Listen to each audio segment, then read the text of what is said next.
and welcome to the third episode of Inside American Independent Cinema. Today, I'm going to talk about Leslie Harris's Just Another Girl on the I.R.T.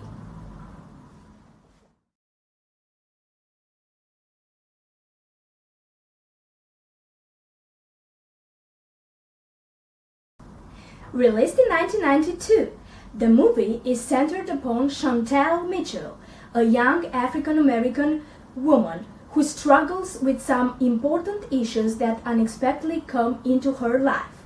She is a very beautiful, smart, and passionate female character, and I believe that Leslie Harris's choice to place her in Brooklyn, and by this to give her the label of a natural Brooklyn girl, is not by any chance made by accident. Oh, you're too cute to be a gentleman, right? Come on, you don't have to be like Yeah, that. whatever.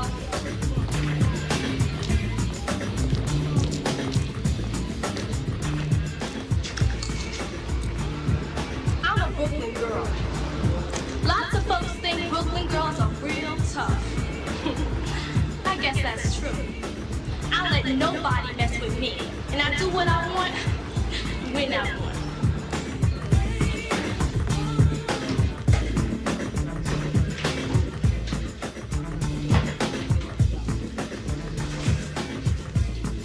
Y'all want to see? Where's my girl? Although Just Another Girl on the I.R.T. is the only movie directed by Leslie Harris up to this date, I believe that she is a unique storyteller and also a very powerful woman who had the courage in the 90s to speak up about the struggles and dramas of a woman, no matter the color that she is put up to confront during her lifetime period. Speaking about the 90s, as many critics say, and I will be very much agree with them, the 90s are a very important period from African American cinema or black cinema, and of course for independent black cinema. And I believe that this comes because this is a time when framing blackness is starting to make new way of communication during and in the time of very political and social and also economical very difficult period. We are talking about the 80s and the Reagan era and also the 90s, which are a consequence of many of the choices made in the Reagan era. When I talk about the consequences of the Reagan era and of course about the social struggles that African Americans continue to endure during the 90s, I'm talking about some kind of problems that were actually very present in the American society. Problems that deal with street violence, woman pregnancy, drugs, and of course all type of very poor neighborhoods and poorness as a whole. Of course, these type of problems are being very well framed by directors such as Spike Lee, who started a very important path for African American directors, starting with his first debut movie, She's Gotta Have It, 1986, and of course continuing with his major motion picture, Do the Right Thing, 1989. And of course, I'm talking about other directors such as John Singleton's Boys in the Hood, movies that are made far way before Just Another Girl on the I.R.T. was being released. But, as I was talking before, Leslie Harris is coming with a new way of framing blackness, and this new way is referring to framing woman and not man, dealing with some very important problems. And of course, we are going to talk about identity cinema, which is a very important term in speaking of some of independent cinema, and of course in speaking particularly to Just Another Girl on the I.R.T.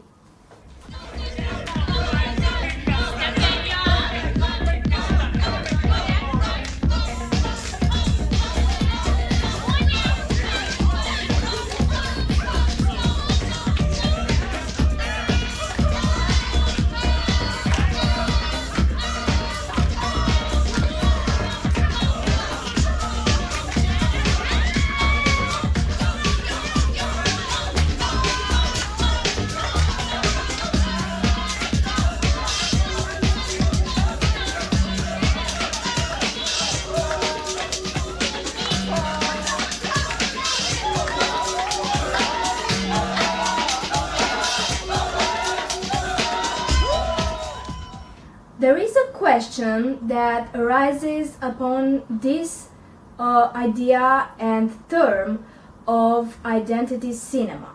How can we define the viewing strategies of identity cinema?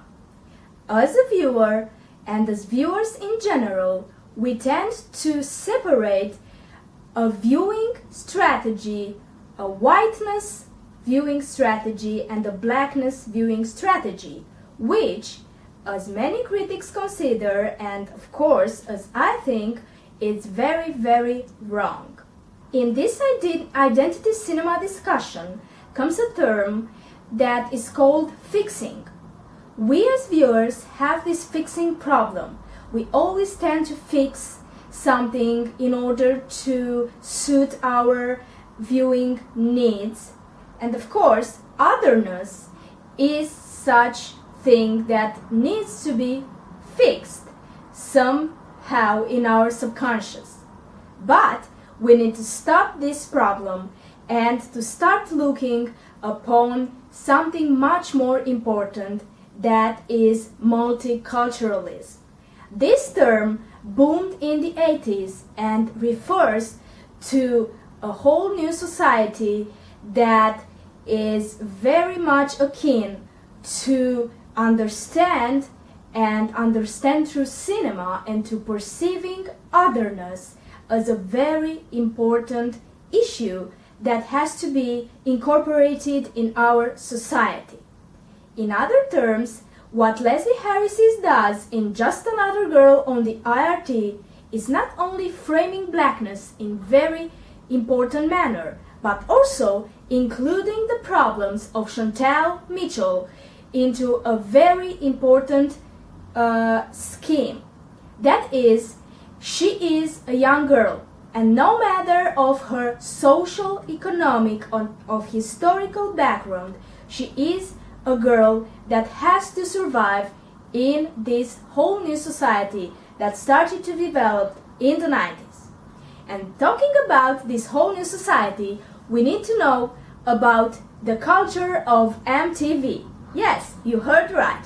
The MTV culture, which started to develop in the 80s and continued in the 90s with very quality music. And of course, Madonna, Michael Jackson, Whitney Houston, and others are just a few names. In respect to this idea of MTV culture, and of course in respect to the hip-hop and rap music that is present in most of Black American independent cinema during the 80s and the 90s, I want to read to you a short quote about the MTV culture.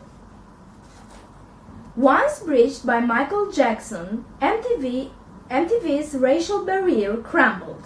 Rap music, strongly syncopated with spoken lyrics, emerged in the late 70s and matured in the early 80s. It told the story of black inner-city street life in an argot incomprehensible to most adults of any race, and its increasingly violent, obscene and misogynistic content predictably elicited both the wrath of middle-class adults and the devotion of alienated adolescents in suburbs and as well as urban ghettos.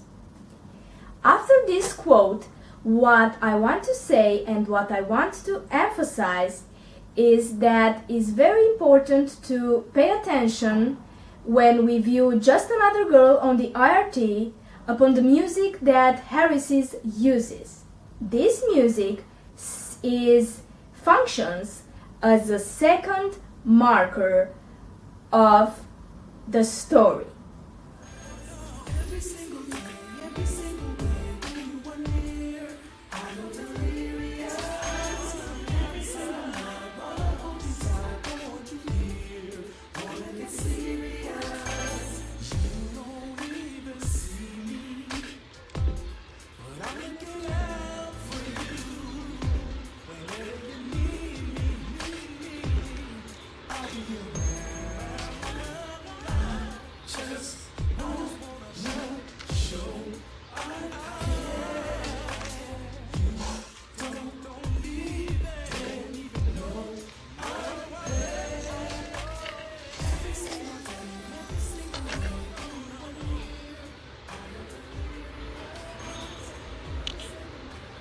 Going to work?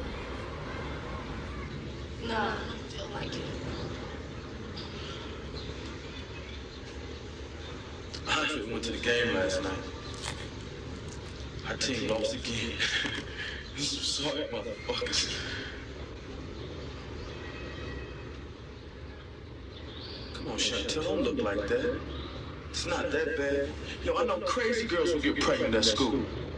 Maybe you like to be like everybody else, but I don't. Thank you for joining me today and looking forward to see you next time on a new episode for sharing the cinematic experience of American independent cinema.